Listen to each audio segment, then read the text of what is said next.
fazer comentários sobre 10 artigos do Código de Processo Penal. Ou seja, nós falaremos aí dos artigos 588 até o artigo 592. Para isso, né, nós é o mesmo método, a mesma técnica.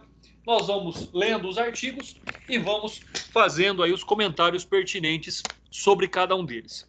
Então, é importante aí que vocês acompanhem hoje a nossa aula com o Código de Processo Penal aberto no artigo 581.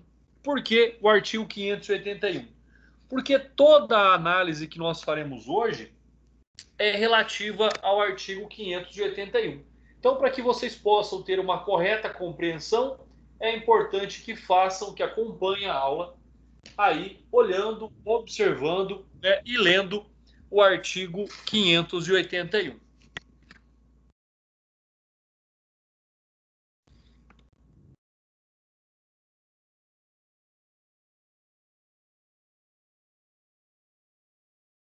Diz aí, então, o artigo 582 do Código de Processo Penal.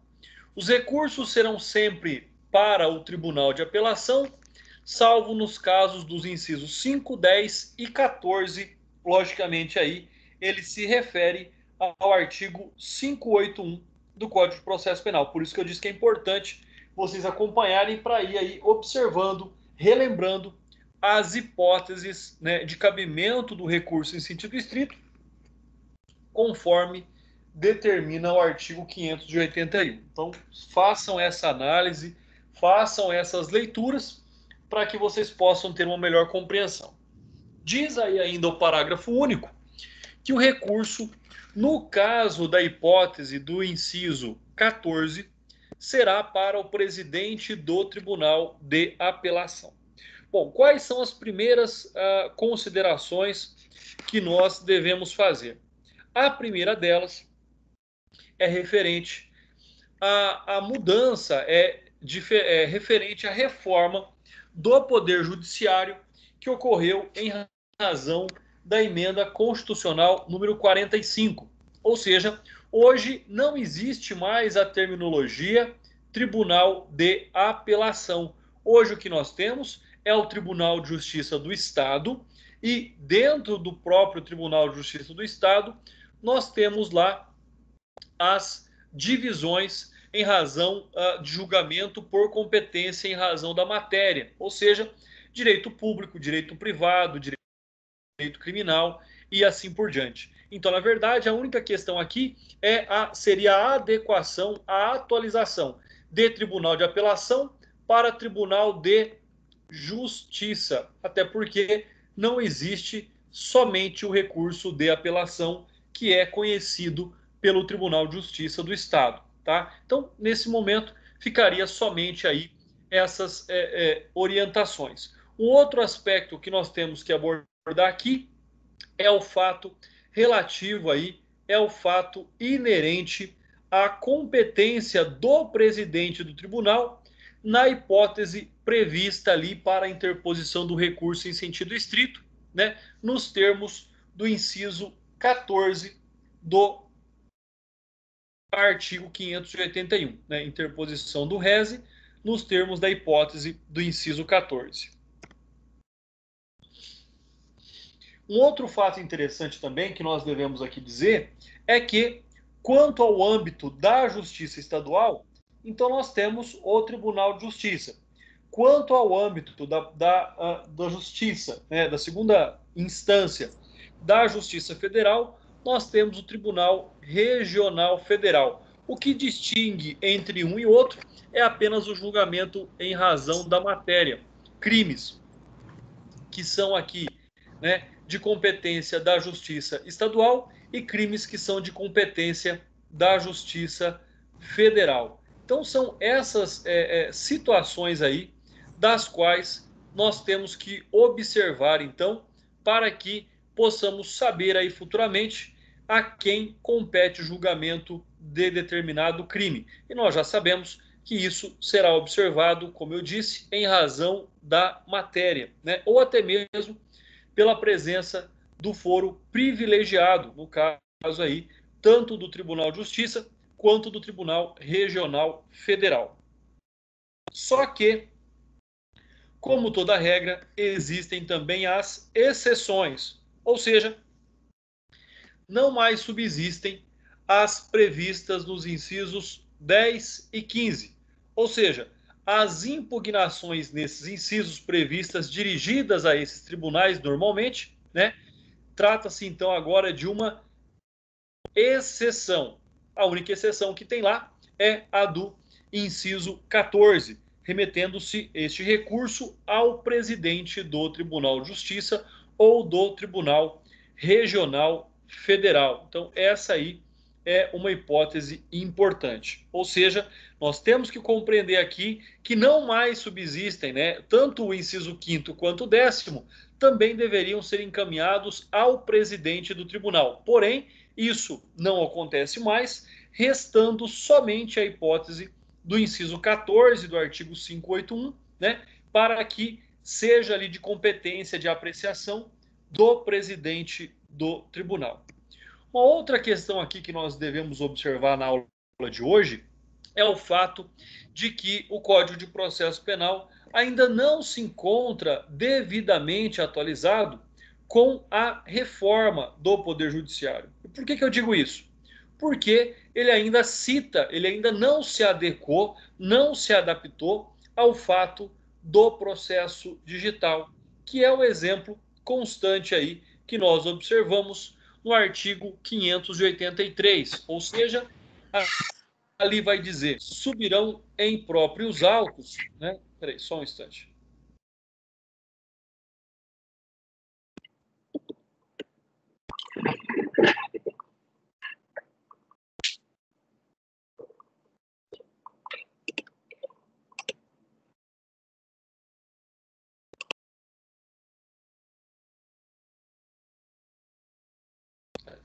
Continuando então, pessoal, ali vem dizer que subirão nos próprios autos os recursos. Logicamente que esta é aí uma indicação para um recurso físico e não para um recurso digital, porque não haveria de se dizer essa questão de que o recurso sobe em próprios autos.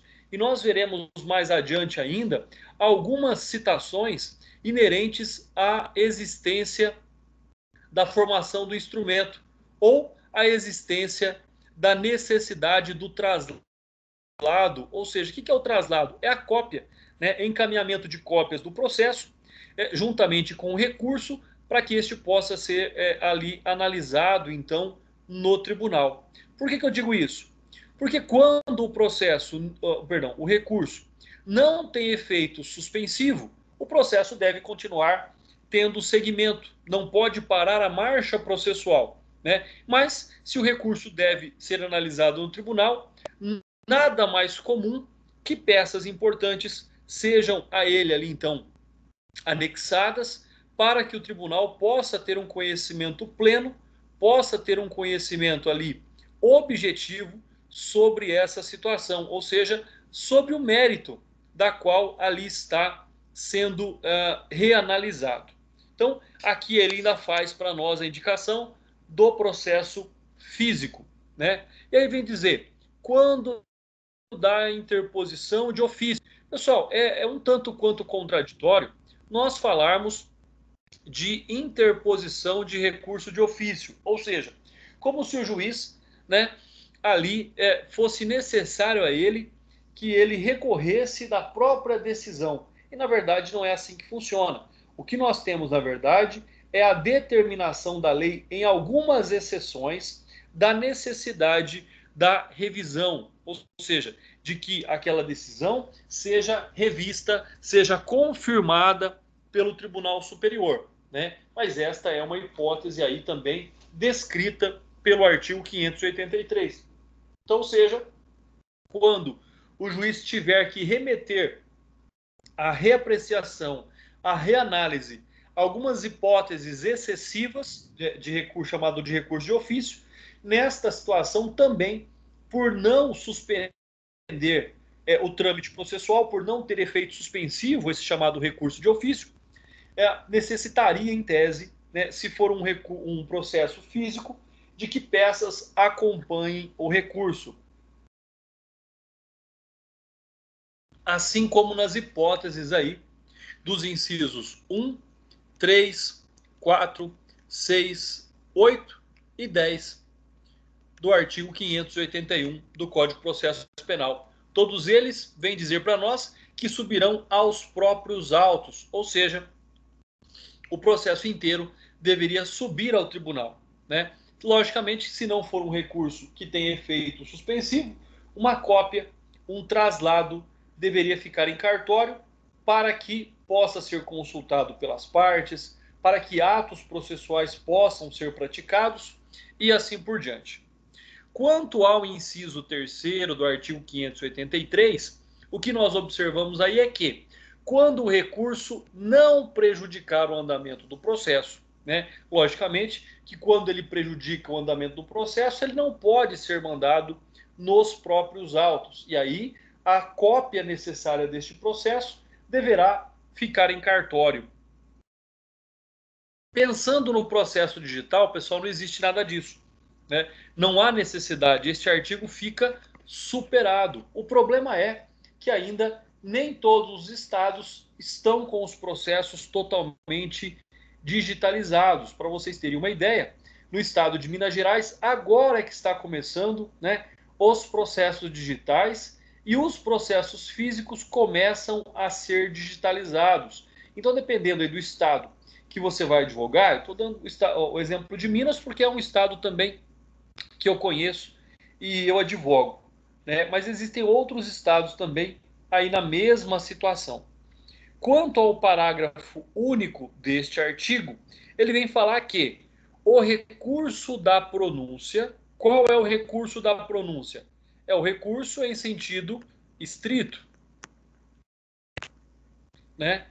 Subirá em traslado, ou seja, ele subirá não nos autos, ele subirá junto com cópias. Por isso que é chamado aí, né, esta hipótese prevista no artigo 583, ou seja, ele não subirá nos próprios autos, mas sim com uma cópia das peças necessárias, das petições necessárias, para que possa ali haver o julgamento daquele recurso, né? Do recurso contra uma decisão interlocutória que não põe fim ao processo.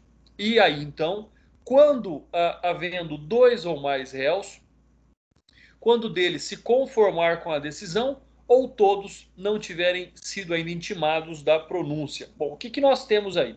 O que é que essa segunda parte do parágrafo único vem dizer para nós? Ela vem dizer que, imaginem a seguinte situação: dois réus estão respondendo o mesmo processo. Processo doloso contra a vida, e ali contra os dois existe uma sentença de pronúncia. Um deles, ou seja, aquele que está solto, não se conforma com a sentença de pronúncia e dela recorre.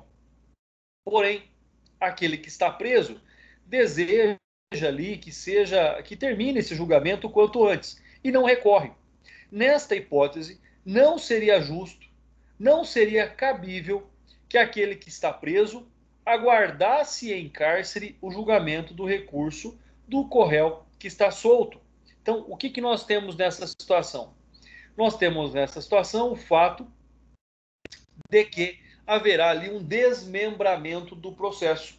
Haverá ali, né, um julgamento separado.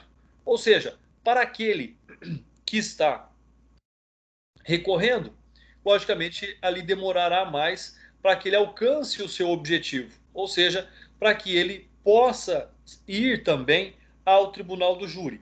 Mas para quem está preso, ele tem necessidade de agilidade, né?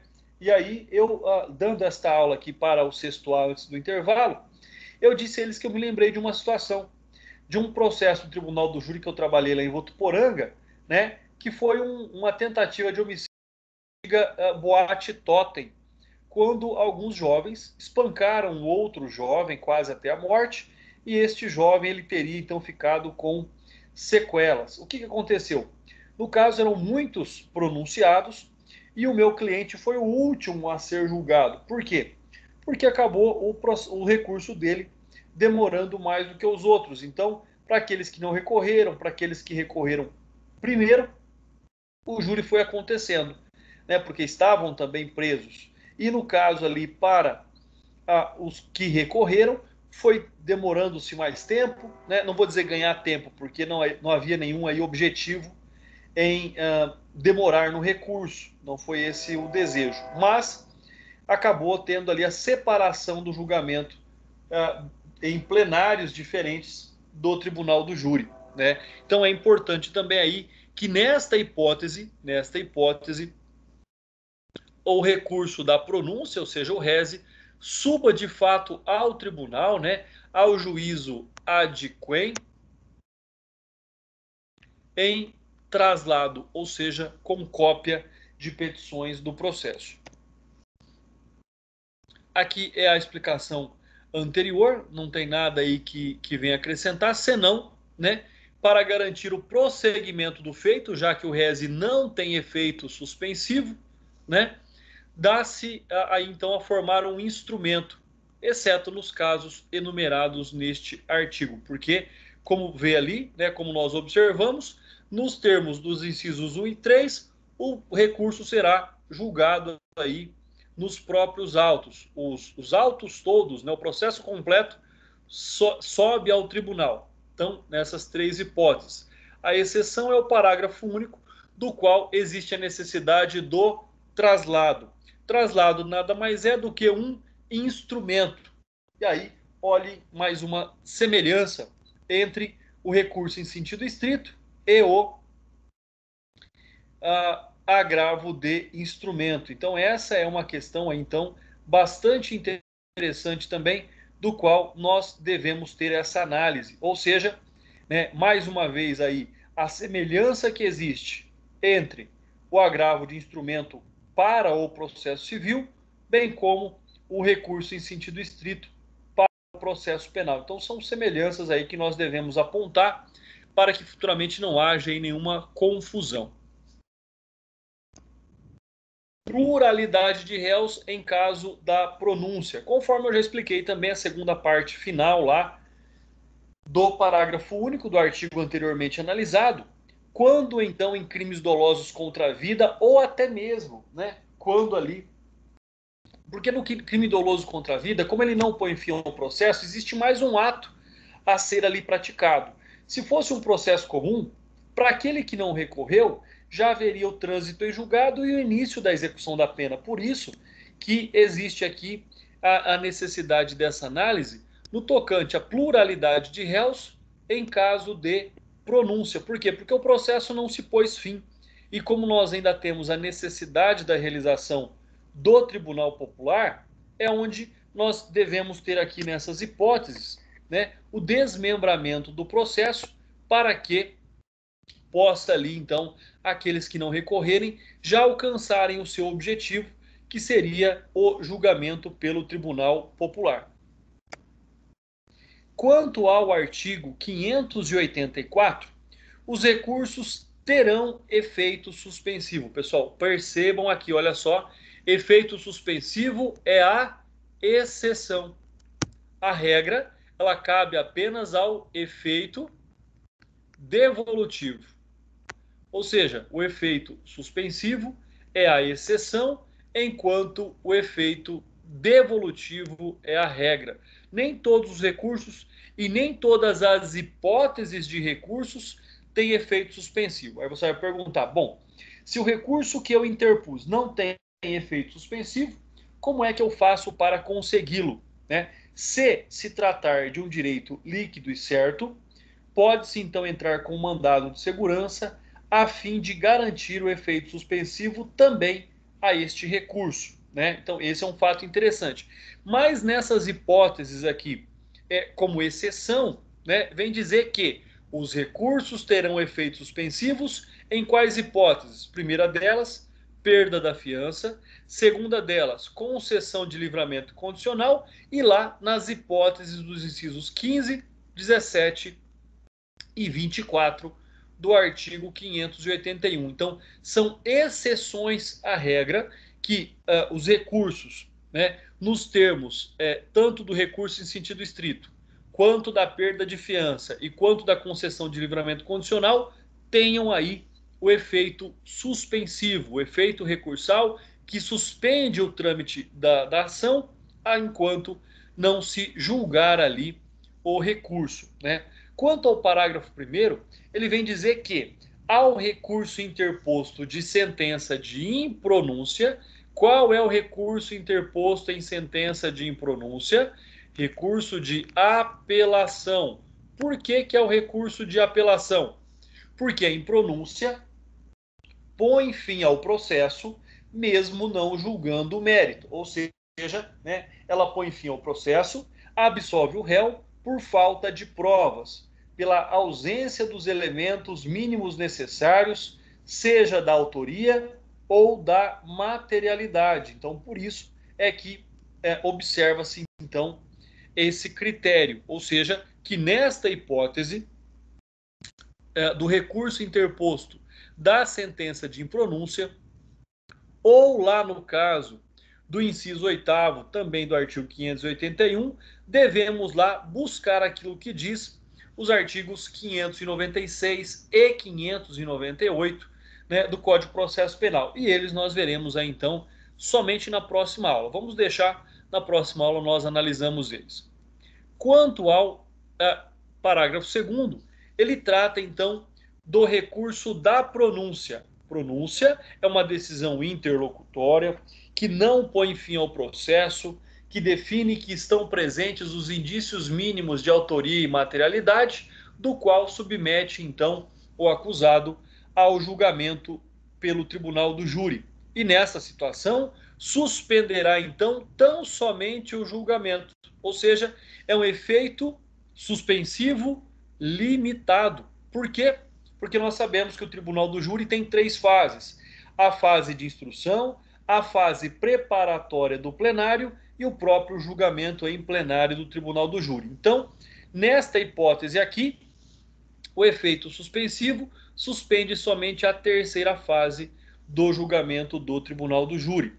Já que o parágrafo 3º vem dizer que o recurso do despacho que julgar quebrada a fiança suspenderá unicamente a perda do efeito de metade do valor. Ou seja, né, quando quebra-se a fiança, perde-se metade do valor. Então, nessa hipótese, ele suspende a perda da metade do valor enquanto não houver o julgamento do recurso. Pessoal, vocês estão me ouvindo bem? Não está travando o som? Não, tudo tranquilo, professor.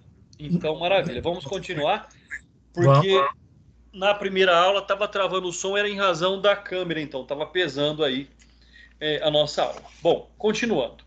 O que é o efeito suspensivo? Vocês já estudaram, mas é sempre importante lembrar que ele é, então, uma exceção, ele não é a regra. A regra está somente ali no efeito devolutivo.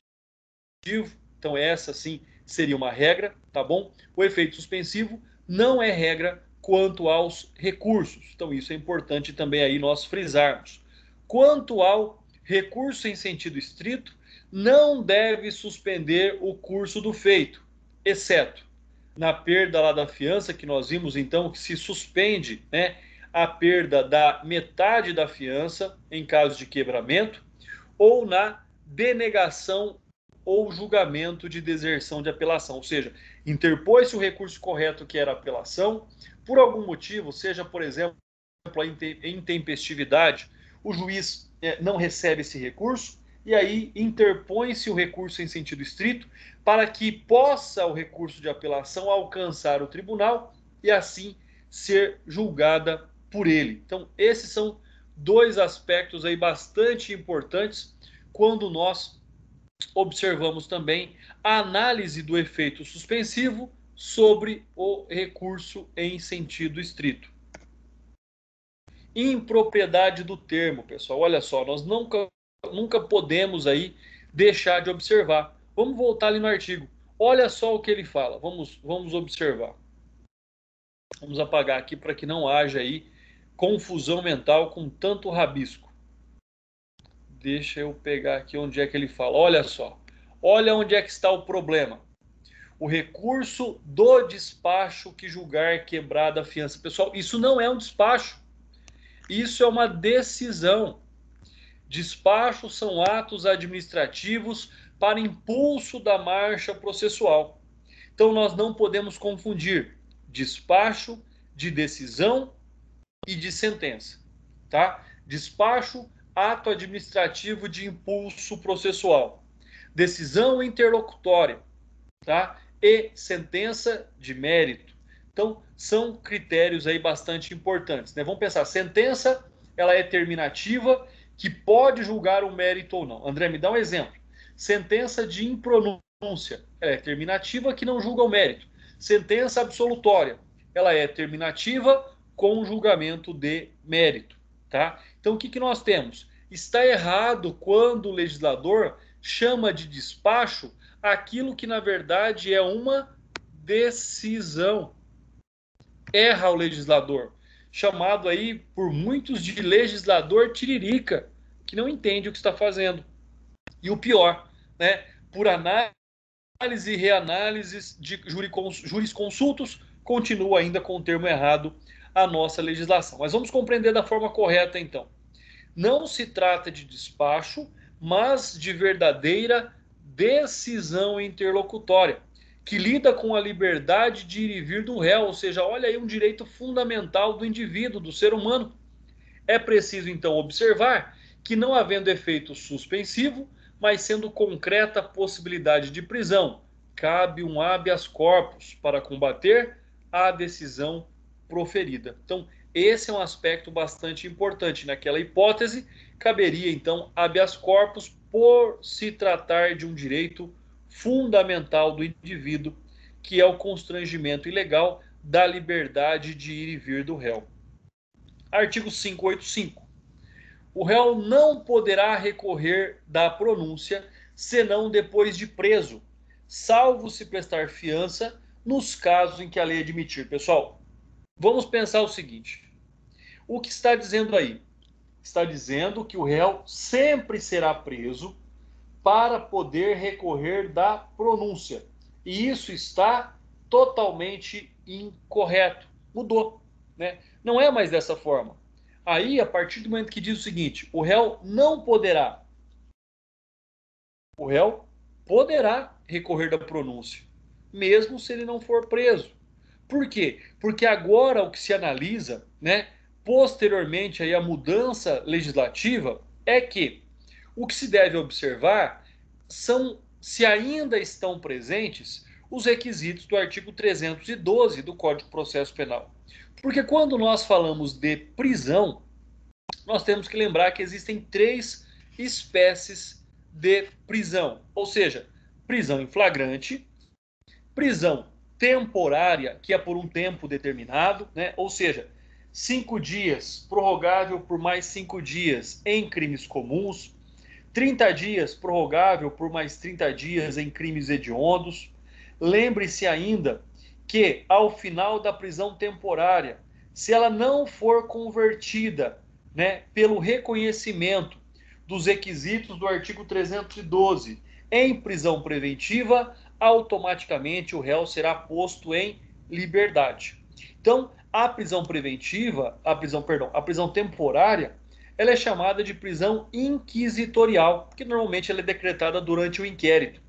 Já a prisão preventiva é aquela que extrapola o período do inquérito, adentra sobre a fase processual e pode ir até o trânsito do recurso. E aí, então, passaria a ser a execução da pena, né? Então, esse é um fato bastante importante. Ou seja, a prisão preventiva, que é a hipótese narrada aí da prisão por pronúncia, ou seja, aquela prisão que deveria ser por prazo indeterminado, hoje não é mais automática, como a redação aí ultrapassada do artigo 585. Então, o réu não poderá recorrer, quer dizer que o réu poderá recorrer da pronúncia sendo preso ou não, porque vai depender da presença dos requisitos do artigo 312.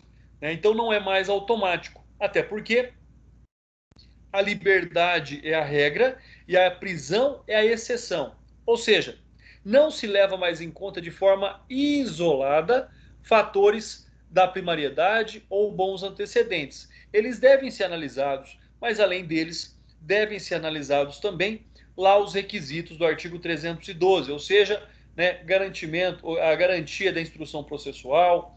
Nós temos também ali a hipótese, né, de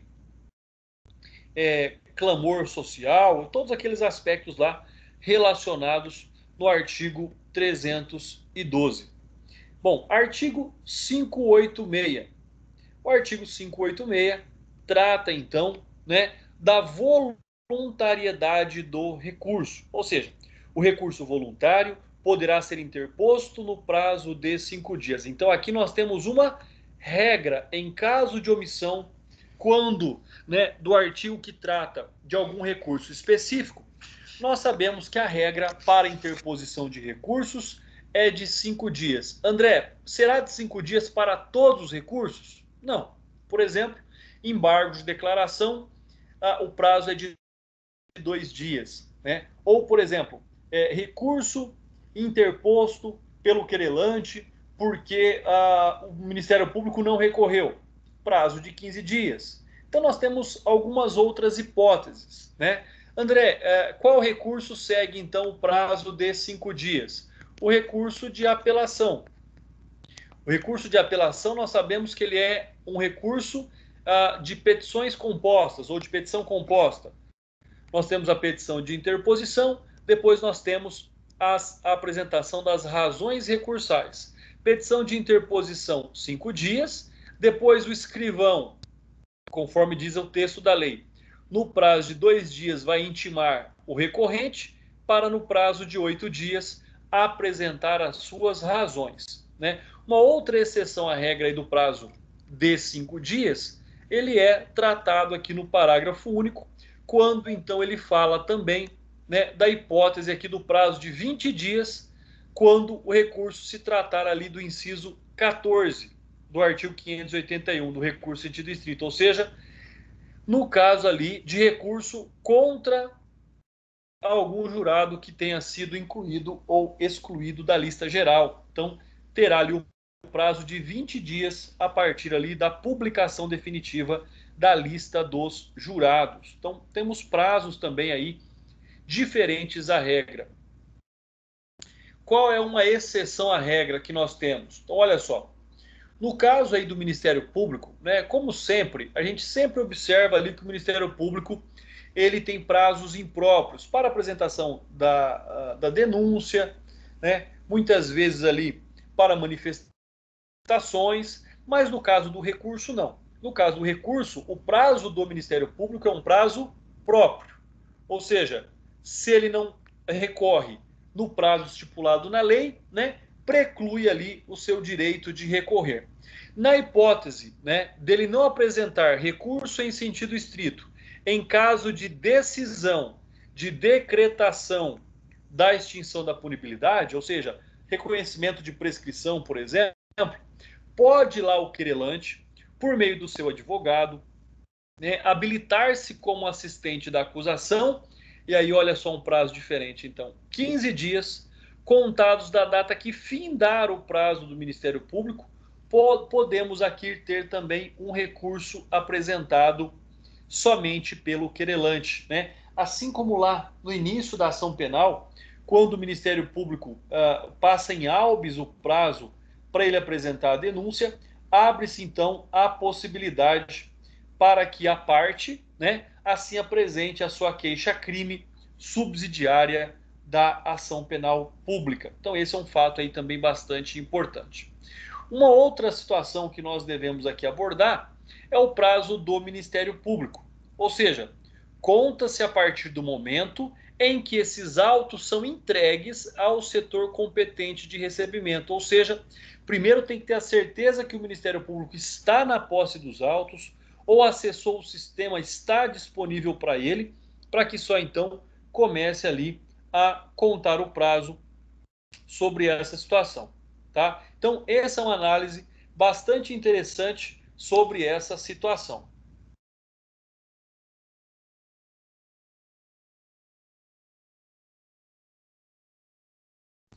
Sobre o próximo slide, nós analisamos então o artigo 587, ou seja, quando o recurso houver de subir por instrumento, pessoal. O que é o recurso que sobe por instrumento?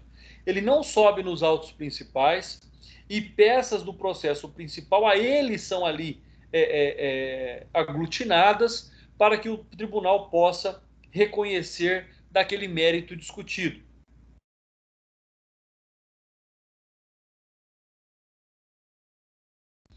Ou seja, nessa situação, nós temos que a parte que vai indicar, né, lá no respectivo termo, ou a requerimento avulso, as peças dos autos que pretenda traslado. Ou seja, então a parte vai indicar que com o recurso dela, requer que peças de folhas tais, folhas tais, folhas tais, sejam ali trasladadas e encaminhadas juntamente com o recurso ao tribunal, né? A quem confere essa situação, pessoal? Bom, primeiro, quem tem que fazer o traslado é o escrevente técnico judiciário. Uma outra questão importante é a seguinte: quando o juiz dá uma sentença, uma decisão, no momento em que a parte apresenta o seu recurso, abre-se a possibilidade para o juiz retratar-se. Ou seja, né, abre-se a possibilidade para o juiz verificar que aquele recurso de fato tem razão e aí então voltar atrás. Bom, com relação ao traslado, será extraído, conferido e consertado no prazo de 5 dias. E dele constarão sempre a decisão recorrida, a certidão da intimação e, se por outra forma não for possível, verificar-se a oportunidade do recurso e também o seu termo de interposição. Por quê? Porque existem recursos que são de petição simples e existem recursos que você tem o termo de interposição e depois a apresentação das razões recursais. Então, aqui, 597, nós estamos falando lá do instrumento, ou seja, do traslado de peças, né? Da cópia de peças do processo principal que devem acompanhar o recurso. Aqui é a mesma coisa, não há aqui nada a acrescentar. Peças obrigatórias, né? Só para que nós possamos compreender, olha aí a jurisprudência de Santa Catarina, pessoal. Por que eu digo isso? Porque a análise de conteúdo jurídico, ela tem que ser embasada no texto legal, compreendida e discutida nos termos da doutrina e aplicada nos termos da jurisprudência. Então, ou seja, quais são as peças? De acordo aí com a jurisprudência de Santa Catarina, são aquelas obrigatórias para que o tribunal possa averiguar os requisitos de admissibilidade do recurso, tais como a tempestividade, o interesse e a adequação e a legitimidade. No caso aqui em análise, não foi juntada a procuração, o que impede então a comprovação da capacidade postulatória do procurador, ou seja, o advogado não pode recorrer se ele não tiver procuração nos autos. Então, ficou aí, né? Gerou-se um problema para o cliente. Esse recurso não foi aceito, perdeu-se o prazo, e isso vai gerar o que para o advogado? Pode gerar um processo ético e um processo civil indenizatório, conforme vocês podem depois, né, observar lá nas aulas de ética que vocês terão futuramente com o professor Lalo. Artigo 588.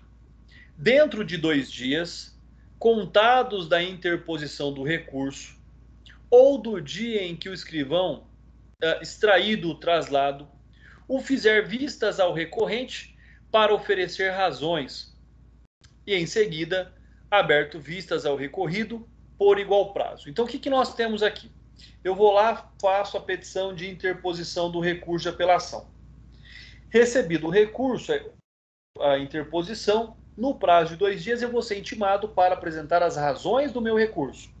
E aí, então, na sequência, será aberto vistas, ou seja, será dada a oportunidade da parte contrária apresentar contra-razões recursais. Para que vocês possam visualizar o que eu estou dizendo, né? Para quem não tem muita familiaridade com a prática do direito, o que nós temos aqui? Nós temos uma sentença, uma das partes, independentemente se é o Ministério Público ou o réu, está descontente com essa sentença, apresenta seu recurso de apelação, petição de interposição. No prazo de 2 dias do recebimento da petição de interposição, ele é intimado para apresentar as suas razões recursais no prazo de 8 dias. Aí, ou seja, ele está contrariando, ele está manifestando em mérito contra essa decisão. A parte contrária, né, ela é intimada agora para apresentar as contrarrazões. André, qual que é a finalidade das contrarrazões? Defender a manutenção da sentença nos termos que ela foi prolatada. O interessante disso tudo é que não é obrigatória a apresentação das contrarrazões. Apresentando ou não, né, o recurso preenchendo ali os seus requisitos, ele subirá ao tribunal com contrarrazões ou sem contrarrazões. Um outro detalhe interessante aqui é que o defensor público e o defensor dativo serão intimados pessoalmente. Já o defensor constituído, o advogado particular, será intimado pela imprensa oficial, ou seja, pelo Diário de Justiça, no caso do Estado. Diário Oficial de Justiça.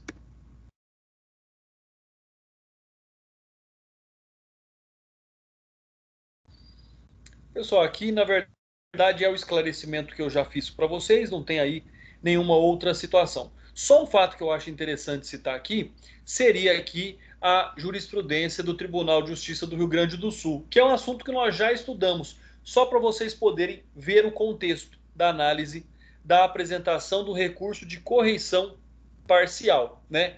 Olha só, a determinação de que o Ministério Público providenciasse o traslado de peças necessárias à formação do recurso em sentido estrito por ele interposto importa em inversão tumultuária dos autos e das fórmulas legais, porque cabe ao escrivão o traslado das peças processuais. Então, nessa situação, qual é o recurso cabível? Correição parcial, já que o juiz estava determinando que quem deveria providenciar o traslado era o Ministério Público. E, na verdade, essa é uma obrigação do cartório. Então, fica aí essa ressalva também sobre a possibilidade, como nós já estudamos, né, o conceito ali da correição parcial. Intimação do defensor, mais uma vez aí eu venho frisar, né, que no caso do defensor público ou defensor dativo será feita pessoalmente, no caso do defensor constituído será feita pelo órgão de imprensa oficial dos atos do Tribunal de Justiça. Artigo 589.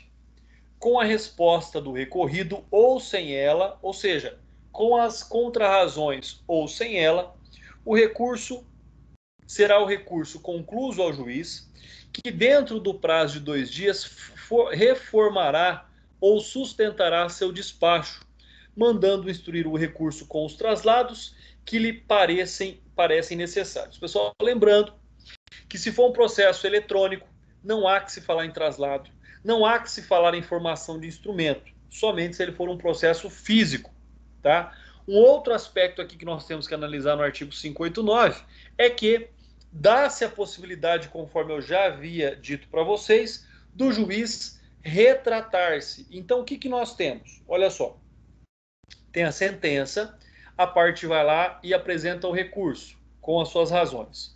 Nesta oportunidade, eu particularmente sempre coloco nos recursos, devolve-se a oportunidade ao magistrado para que possa retratar-se. A maioria das vezes eles não se retratam, né? Mas vamos supor ali que numa rara exceção, numa rara hipótese, o juiz venha e se retrate. O que vai acontecer? A outra parte que não recorreu agora está contrariada. E ela pode, então, por petição simples, interpor o seu recurso. O que vai acontecer? O juiz, frente a este outro recurso apresentado, não pode mais se retratar e aí então os autos subirão ao tribunal para que o tribunal possa julgar então agora este recurso da parte que foi contrariada em razão da retratação do juiz pela sua decisão, né? Então, mais uma vez, para que a gente possa compreender, eu tenho a sentença, a parte contrária a este recurso recorre, o juiz pode retratar-se ou manter a sua decisão. Olha, aqui está escrito errado também, não é despacho, é decisão, tá? É decisão. O despacho é mandando instruir o recurso com traslados, mas se ele reformará ou sustentará a sua decisão. Então erraram também aqui quando colocaram a terminologia despacho, tá? Mas vamos lá, tem uma sentença, alguém que não concorda com a sentença recorre, dá-se a oportunidade do juiz retratar-se, mudar a sua decisão. Feito isso, a parte que não tinha recorrido agora está contrariada. Pode apresentar sua petição simples de recurso. E agora o juiz não poderá mais retratar-se. E aí caberá ao tribunal o julgamento deste recurso.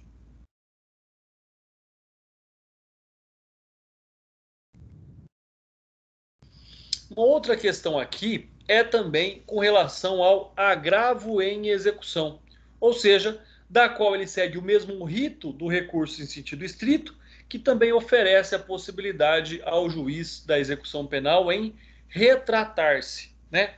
O juiz, por exemplo, aí que revê a progressão de regime concedida de ofício, né? Isso é o quê? É uma impossibilidade dessa retratação.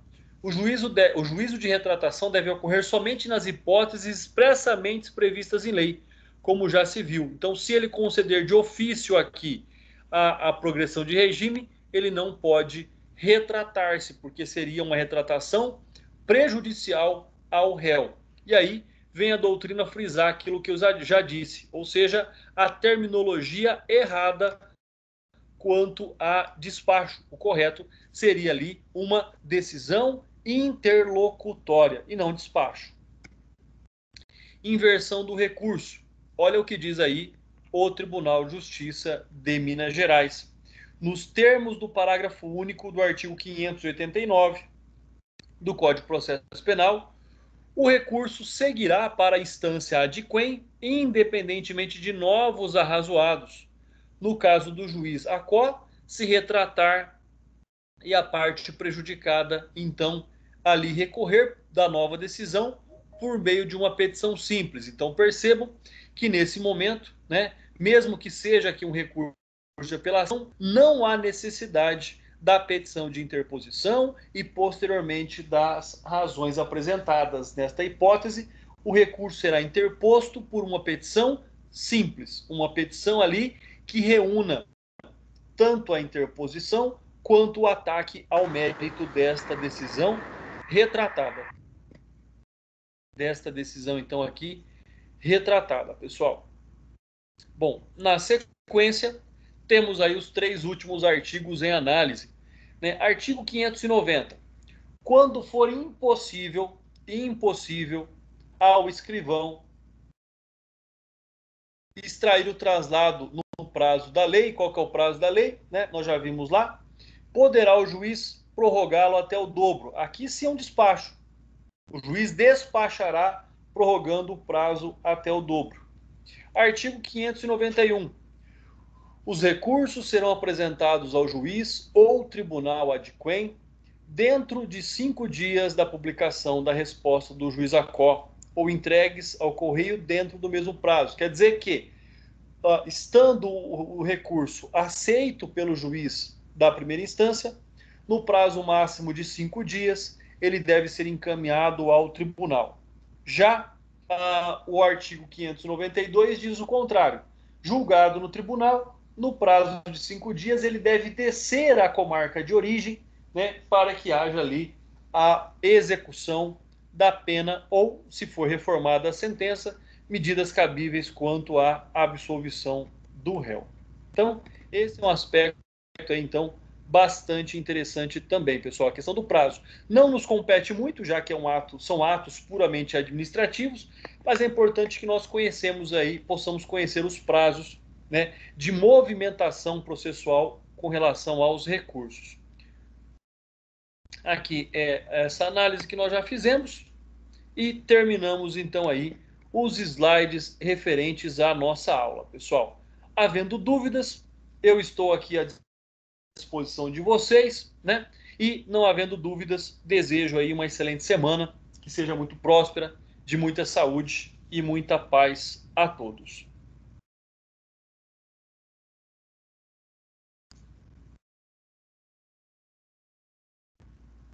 Tchau, tchau, professor. Boa noite. Um abraço, boa noite, bom descanso. Para o senhor também.